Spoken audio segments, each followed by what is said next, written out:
Ukraine के युद्ध को अपनी जमीन यानी कि अमेरिका में सुलझाना चाहते हैं, लेकिन जेलेंस्की की एक जिद ट्रंप पर भारी पड़ गई है। ईरान में उलझा अमेरिका के लिए यूक्रेन का युद्ध बैकफायर कर गया है।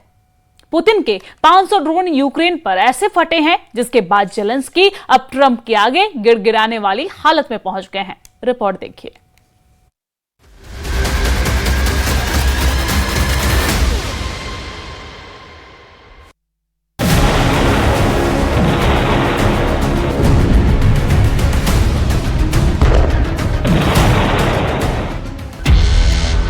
करीब 500 ड्रोन और 40 से ज्यादा मिसाइल जब गिरती है तो कैसे तबाही होती है, ये जेलेंस्की यूक्रेन में रोज देख रहे हैं। ये खेरसॉन का इलाका है। यूक्रेन की सेना के अड्डों को टारगेट करने के लिए पुतिन ने हमलों की बौछार कर दी है।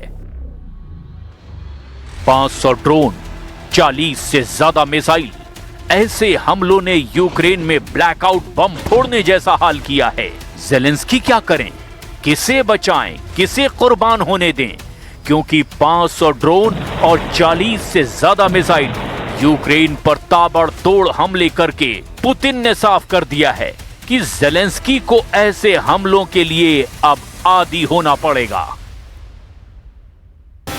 यूक्रेन में तबाही के ऐसे वीडियो लगातार वायरल हो रहे हैं। सोशल मीडिया पर यह वीडियो डालकर जेलेंस्की बता रहे हैं कि 2025 से भी खतरनाक होने जा रहा है 2026। जेलेंस्की बता रहे हैं कि पुतिन के टारगेट पर यूक्रेन का हर एक शहर है। आने वाले महीनों में पुतिन यूक्रेन का क्या हाल करेंगे, ये वीडियो चीख चीख कर दुनिया को बता रहा है। जेलेंस्की ने दुनिया के सामने अपना कौन सा नया दर्द रखा है, ये जरा बहुत गौर से समझिए। Цієї ночі росіяни били в тому числі по об'єктах, від яких залежить робота атомних станцій. Це небезпека і для України, і для всього нашого регіону, і для Європи. Сьогодні блоки наших українських атомних станцій зменшили генерацію, один блок. जेलेंस्की का दावा है कि यूक्रेन पर अब आए दिन 500 ड्रोन से हमला किया जा रहा है, जिसमें ज्यादातर ईरान से मिले शाहिद ड्रोन होते हैं। जेलेंस्की का दावा है कि पुतिन लगातार मिसाइलों से अटैक कर रहे हैं। एक बार में 40 मिसाइल लॉन्च की जाती है, जिसमें हाइपरसोनिक किंजल भी होती है। ऐसे ही कई और वीडियो वायरल करके जेलेंस्की बता रहे हैं कि रूस ने यूक्रेन को बहुत बुरी तरह से मारा है। इमारतों का हाल देखिए, यहां मलबे में जिंदगी खोज रहे फायर फाइटर्स को देखिए। यूक्रेन पर 2026 में बहुत बड़ा कहर टूटने वाला है। हर तस्वीर इसकी गवाही दे रही है।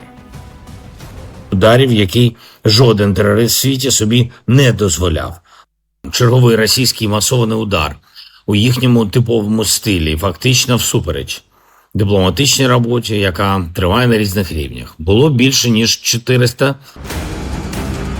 जेलेंस्की को पता है कि पुतिन आने वाले वक्त में यूक्रेन का क्या हाल करने वाले हैं, लेकिन उन्होंने अमेरिका के हवाले से एक ऐसी बात कह दी है जिससे व्हाइट हाउस में भी बड़ी शक की निगाह से देखा जा रहा है।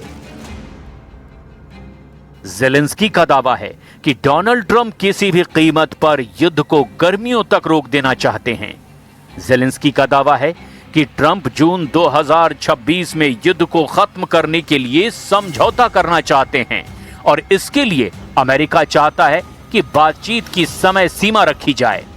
जेलेंस्की ने दावा किया है कि अगर जून तक समझौता नहीं हुआ तो अमेरिका, रूस और यूक्रेन दोनों देशों पर दबाव बना सकता है।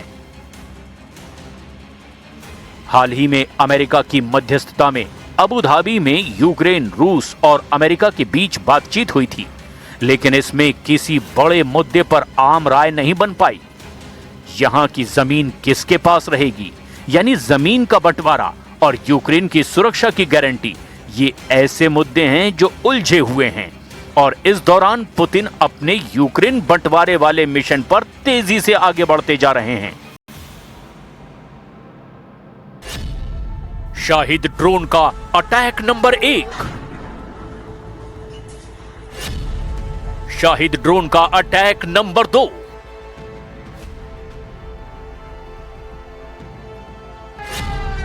शाहिद ड्रोन का अटैक नंबर 3। शाहिद ड्रोन का अटैक नंबर 4। शाहिद ड्रोन का अटैक नंबर 5। रूस को ईरान से मिला शाहिद ड्रोन इस वक्त पुतिन की सबसे बड़ी ताकत बन चुका है। ये कामिकाज़े ड्रोन है, यानी ये टारगेट से टकराकर फटता है और वहां ऐसी तबाही मचाता है कि ज़ेलेंस्की शिकायत करने के लिए सीधे व्हाइट हाउस का नंबर मिलाते हैं। रूस ने सिर्फ नवंबर 2025 के महीने में ही 5,447 शाहिद ड्रोन लॉन्च किए, यानी पुतिन के ऑर्डर पर रोज 882 शाहिद ड्रोन से यूक्रेन पर हमला किया गया। जुलाई 2025 में रूस ने 6,297 शाहिद ड्रोन से हमला किया था और तब पुतिन के ऑर्डर पर रोज 203 ड्रोन लॉन्च किए जा रहे थे। अब अंदाजा लगाइए कि पुतिन 2026 में यूक्रेन का क्या हश्र करने जा रहे हैं, क्योंकि पुतिन ने 2025 के आखिरी महीने में इसका ट्रेलर दिखा दिया है। Бригадам. Я хочу подякувати кожному працівнику тих комунальних служб, які реально допомагають. Всі в Україні готові допомагати. І реально всі допомагають Києву. Це багато громад, дуже багато, державні компанії. पुतिन ने 2026 के लिए अपना युद्ध का एजेंडा सेट कर दिया है। ज़ेलेंस्की 20 शर्तों वाले युद्ध विराम के बाद पुतिन ने बहुत बड़े युद्ध की ऐसी खतरनाक तैयारी की है जिसके आगे 10 यूक्रेन भी सरेंडर को तैयार हो जाएंगे।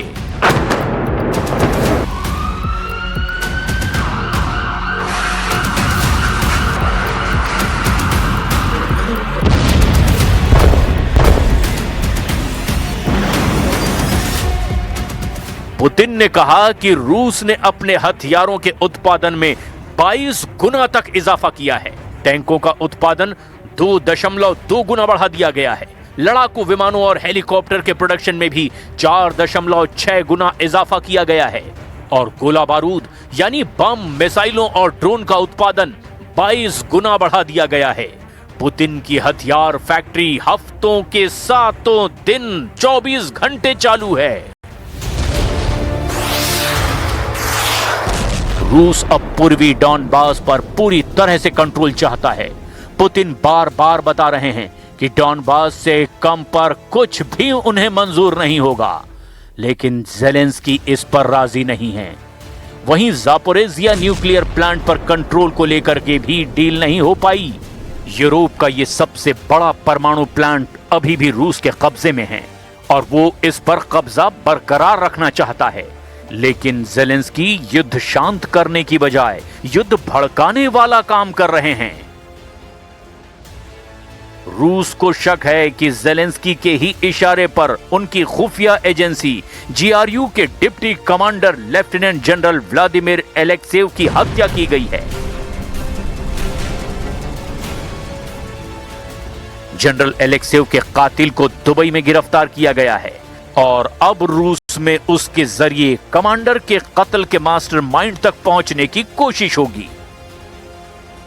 Подтвердил нацеленность режима Зеленского на постоянные провокации, нацеленные, в свою очередь, на срыв переговорного процесса. सवाल ये है कि कौन चाहता है कि युद्ध और लंबा खींचे। अभी अबू धाबी में हुई बातचीत के बाद रूस और यूक्रेन ने एक दूसरे के करीब 150 सैनिकों को छोड़ा है, यानी कैदियों की अदला बदली हुई है। 5 महीनों के दौरान यही अमेरिका की सबसे बड़ी कामयाबी मानी जा रही है। It's very, very good talks today, having to do with Russia, Ukraine. Something could be happening. रूस और यूक्रेन के बीच अगले दौर की बातचीत अब अमेरिका के मियामी में हो सकती है, यानी अब अमेरिका की जमीन पर यूक्रेन और रूस के बीच समझौते की कोशिश हो रही है। ट्रंप के लिए ये चैलेंज है कि उनकी जमीन पर भी अगर डील नहीं हुई तो ट्रंप के युद्ध खत्म करने वाले दावों को बड़ा झटका लगेगा।